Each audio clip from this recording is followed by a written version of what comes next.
پیارے امیر اہل سنت سے میرا سوال یہ ہے،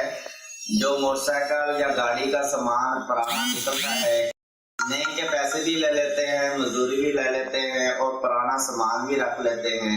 ایسا کرنا کیسا؟ شرعی رہنمائی فرما دیجیے، میری اور میرے گھر والوں کی ایمان کی حفاظت کی دعا فرما دیجیے۔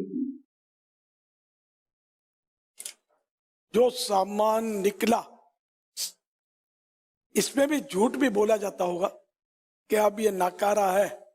یہ کام کا نہیں ہے، تو اس لیے اس پہ پورا پرزا نیا لگے گا، یہ چیز نہیں لگے گی۔ اب یہ کہ وہ اگر وہی رہنے دیتا ہے، وہ نیا لگاتا نہیں ہے، تب بھی نئے کے پیسے لے گا۔ اب وہ بیچارے وہ جو گاہک کو کیا پتا کہ نیا لگایا کہ پرانا لگایا، اندر اسکرو یہ اتنی پیچیدگی بعض مشینوں ہوتے کہ آدمی کو سمجھ نہیں پڑتی نئے پرانے کی،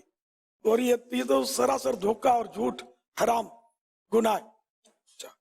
یا یہ کہ واقعی نیا ڈالا لیکن وہ پرانا بھی کام کا تھا، صرف پیسے کھینچنے کے لیے نئے کی بات کی کہ اس کو نیا لگے گا،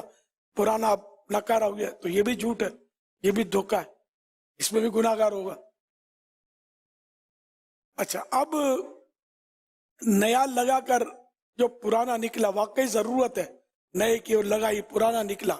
وہ پرانا ایسا ہے کہ اس کی کوئی قیمت بنتی ہے اور جس نے گاہک ہے آپ کا وہ دیں گے تو وہ لے لے گا۔ تو اب اس میں یہ کہنا کہ کسی کام کا نہیں ہے، بھائی ایک کچرے کے ڈبے میں ڈال دو، اس کے بھلے سامنے کا آپ نے، اگر آپ نے ایک کام کا نہیں اور ایک دھوکے کا ایک ماحول بنایا، وہ بیچارہ مطلب یہ کہ بولا نہیں یا مروت میں نہیں بولا اور وہ لے گیا۔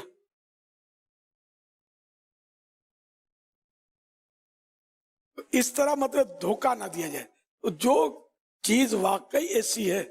کہ جس کو گاہک نہیں لیتا، بالکل کچرا ہے تو چھوڑ دیتا ہے، گاہک لیتا نہیں ہے، تو ایسی چیز رکھنے میں حرج نہیں ہے۔ ورنہ اگر کوئی ایسی چیز ہے، اب تو اسکریپ میں لوہا یہ وہ سب بکتا ہی ہے نا، اسٹیل یہ، تو جو بھی نکلا تو گاہک کو بول دے کہ آپ لے لو، اب وہ بولتا ہے نہیں یار آپ رکھ لو، تو پھر آپ رکھ لیں۔ ورنہ یہ کہ جو بھی نکلا یہ دے دینا چاہیے، سوائے اس کے کہ جس کا پھینکنے کا عرف ہو اور گاہک نہیں لیتا، یہ 100% ہو ایسا معاملہ تو رکھ سکتے ہیں، ورنہ نہیں رکھ سکتے۔ واللہ تعالی اعلم ورسولہ اعلم، عز وجل، وصلی اللہ تعالی علیہ وآلہ وسلم۔ صلو علی الحبیب صلی اللہ